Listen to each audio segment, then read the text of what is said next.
വേറെ ഇവിടുത്തെ അലക്കി വെളുപ്പിക്കാൻ പറ്റത്തില്ല.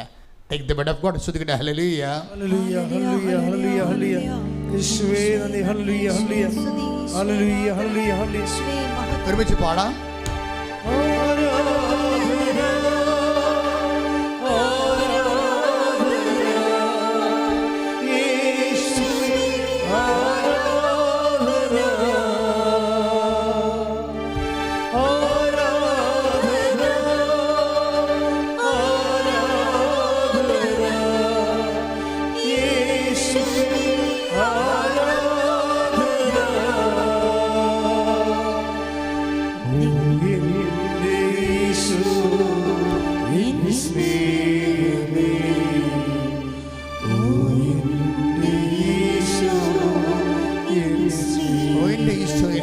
ഒരുമിച്ച് പാടുക.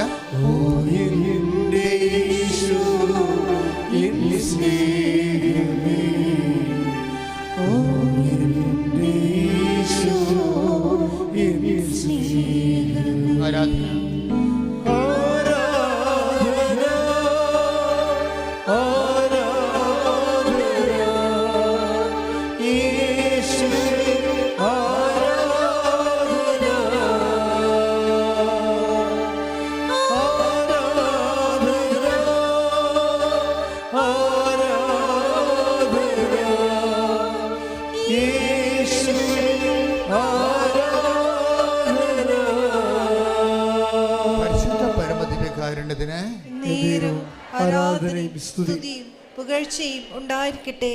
വെളിപ്പാട് 7:14 വായിച്ചോളൂ. ഞാൻ മറുപടി പറഞ്ഞു, പ്രഭു അങ്ങേക്കറിയാമല്ലോ.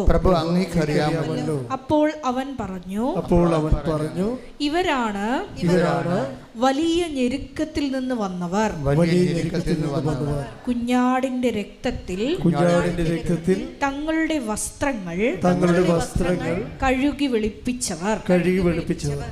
ഇതാണ് വിഷയം. അതായത് ഇത് രണ്ടും കൂടി കൂട്ടി വായിക്കണം. നേരത്തെ വായിച്ചത് ഐസയ്യ എത്രയാണ്? ഐസയ്യ 64:6.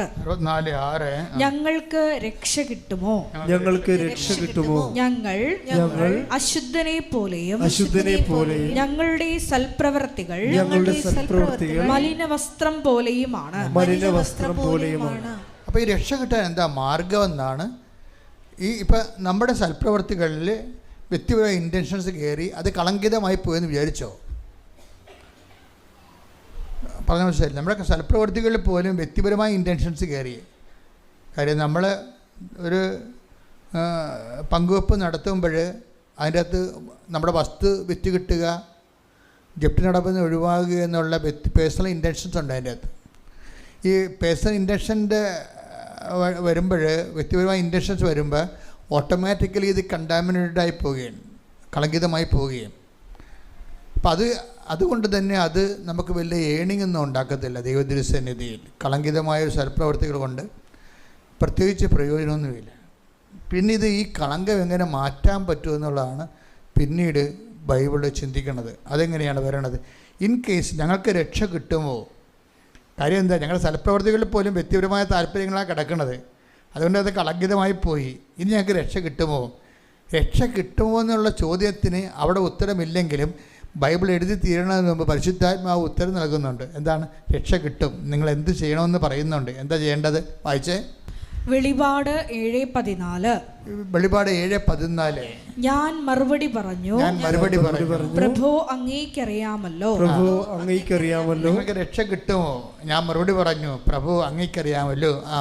അപ്പോൾ അവൻ പറഞ്ഞു, ഇവരാണ് വലിയ ഞെരുക്കത്തിൽ നിന്ന് വന്നവർ, കുഞ്ഞാടിന്റെ രക്തത്തിൽ തങ്ങളുടെ വസ്ത്രങ്ങൾ കഴുകി വെളുപ്പിച്ചവർ.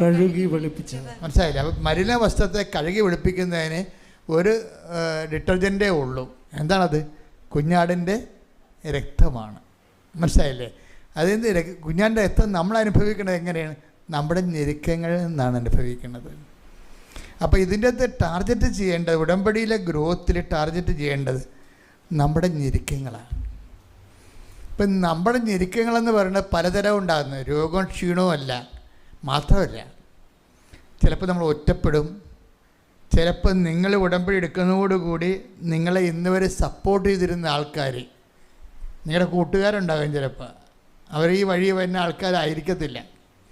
നിങ്ങൾ ഉടമ്പടി എടുക്കാൻ താമസിച്ചതിൻ്റെ കാരണം തന്നെ ഈ കക്ഷികൾ നിങ്ങളെ കളിയാക്കും, അവർ നിങ്ങളിൽ നിന്ന് വിട്ടുപോകുമെന്നൊക്കെ വിചാരിച്ചിട്ടാണ് നിങ്ങൾ നിങ്ങളുടെ ഉടമ്പടി ഷെയർ ചെയ്യാൻ പോലും, ഉടമ്പടി എടുത്തിട്ട് പോലും കൃപാസനം ധ്യാനം ഷെയർ ചെയ്യാത്ത ആൾക്കാരില്ലേ, അവരുടെയൊക്കെ കാര്യത്തിൽ തീരുമാനം ഉണ്ടാകാൻ പോകുന്നുണ്ട്.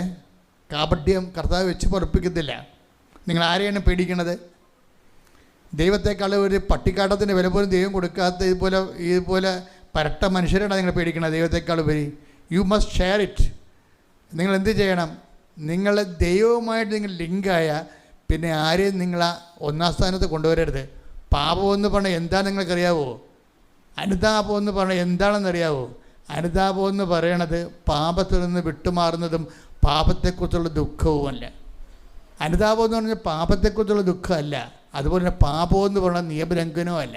പാപം നിയമലംഘനമാകുന്നു, പക്ഷെ അതല്ല പ്രശ്നം. പാപം എന്താണെന്ന് ഐഡൻറ്റിഫൈ ചെയ്തില്ലെങ്കിൽ അനുതാപം അവതാളത്തിലാകും.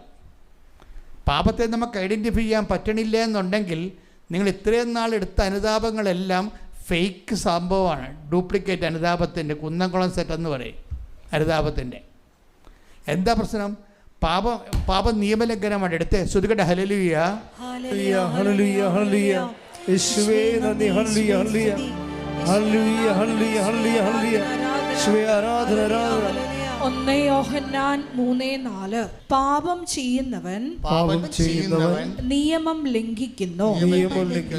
പാപം നിയമലംഘനമാണ്.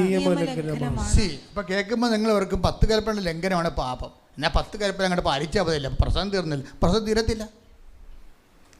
നമ്മൾ കേൾക്കുമ്പോൾ എന്ത് തോന്നും? പാപം നിയമലംഘനമല്ലേ?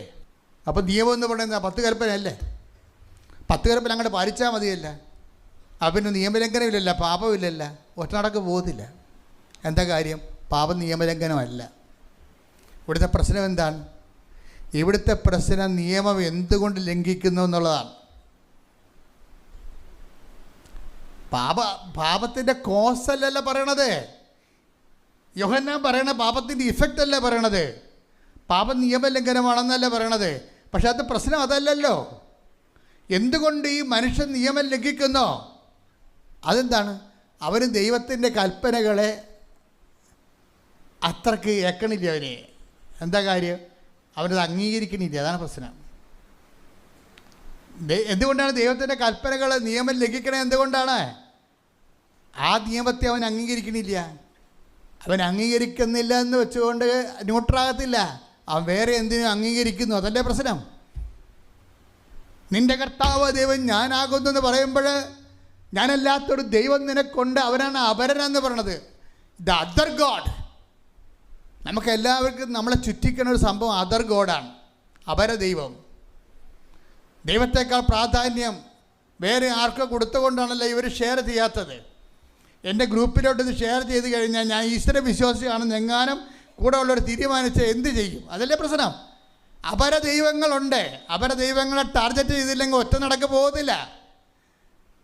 അതുകൊണ്ട് പാപം നിയമലംഘനമാണെന്ന് പറയുമ്പോൾ ഞാൻ നിയമം പാലിച്ചെന്ന് പറഞ്ഞു കൊണ്ടുവന്ന പാപത്തിൻ്റെ ഇഫക്റ്റുകൾ മാറുന്നില്ല. മാറുന്നതിൻ്റെ cause, take the cause, set the cos.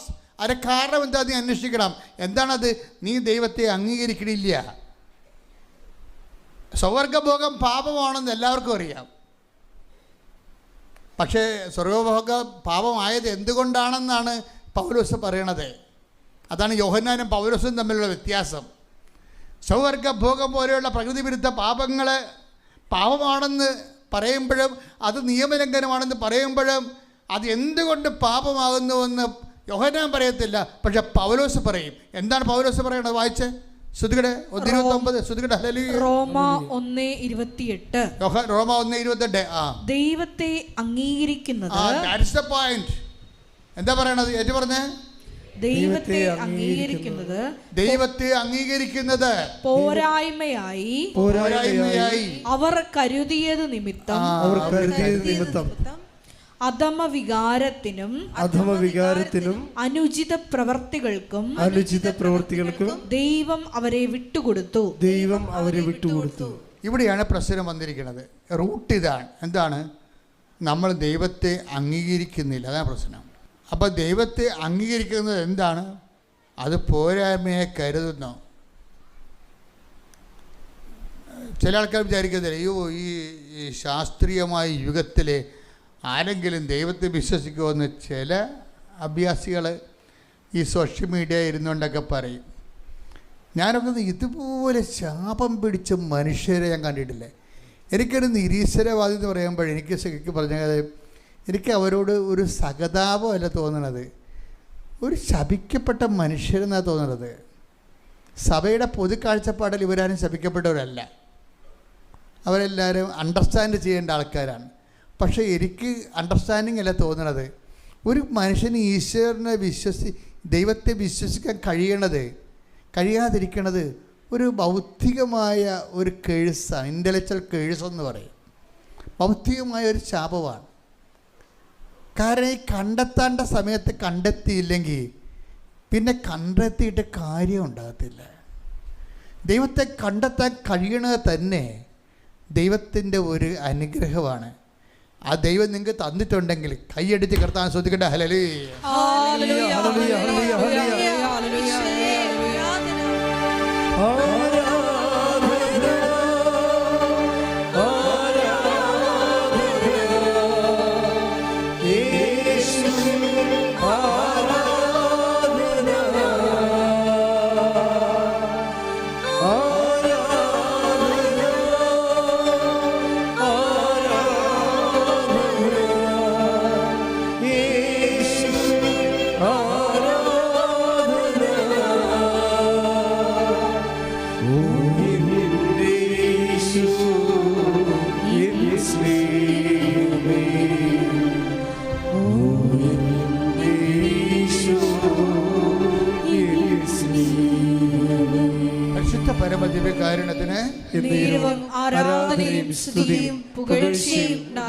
ഇപ്പം നമ്മൾ തിരിച്ചു വരികയാണ്. എന്താ വിഷയം എന്ന് വെച്ചാൽ നമ്മുടെ എങ്ങോട്ടാണ് വരേണ്ടത്?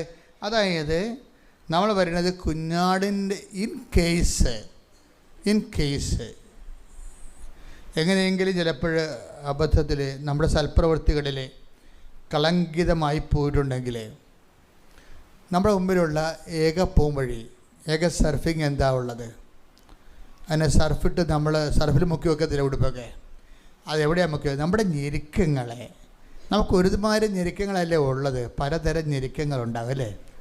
രോഗവും ക്ഷീണവും അംഗീകരിക്കാത്തതും സങ്കടപ്പെടുത്തുന്നതും ആയിട്ടുള്ള കുറേ ഞെരുക്കങ്ങൾ നമുക്കുണ്ടാകത്തില്ലേ? ഈ ഞെരുക്കങ്ങളെ നമ്മൾ എങ്ങനെയാണ് ഇതിനെ സമീപിക്കുന്നത്? അത് ആണ് ഇതിൻ്റെ അകത്ത് ഏറ്റവും വലിയ സംഭവം. അതായത് നമ്മൾക്ക് ഇപ്പോൾ ഒരു നിങ്ങളുടെ വീട്ടിൽ തന്നെ ഇപ്പം നിങ്ങൾക്ക് മക്കളില്ല എന്ന് വിചാരിച്ചോ, കല്യാണം കഴിച്ചൊരു 31 വർഷമായി മക്കളില്ല. അപ്പോൾ അങ്ങനെ കണ്ടാൽ അറിയാൻ നമുക്ക് 55-56 വയസ്സുണ്ടെന്ന് തോന്നും. അങ്ങയുടെ ചേടത്തിക്കും ഉണ്ട് ഏതാണ്ട് 53 വയസ്സ്. അപ്പോൾ എനിക്ക് അവർ മക്കളില്ല എന്നും പറഞ്ഞ് എൻ്റെ മുമ്പിൽ നിന്നുകൊണ്ട് നിലവിളിക്കുമ്പോൾ എനിക്ക് ശരിക്കും പറഞ്ഞാൽ എനിക്ക് ഉള്ളിൻ്റെ ഉള്ളിൽ ഞാൻ ദൈവമേ അമ്മ എന്തുമാത്രം മനുഷ്യർക്ക് എന്തെല്ലാം കാര്യങ്ങൾ ചെയ്തു കൊടുക്കണേ. ഇവർക്കിത് ചെയ്താൽ നല്ലതാവും. എന്താ കാര്യം? എന്നിട്ട് ഞാൻ ഓർക്കണത് ഈ മനുഷ്യനെ ഒരു കൊച്ചു ജനിച്ച് അതിന് 10 വയസ്സാകുമ്പോൾ തന്നെ ഇവർക്ക് 56 വയസ്സ് 65 വയസ്സെങ്കിലും ആവും. 15 വയസ്സാകുമ്പോൾ അതിന് 70 വയസ്സാവും വലിയപ്പന്.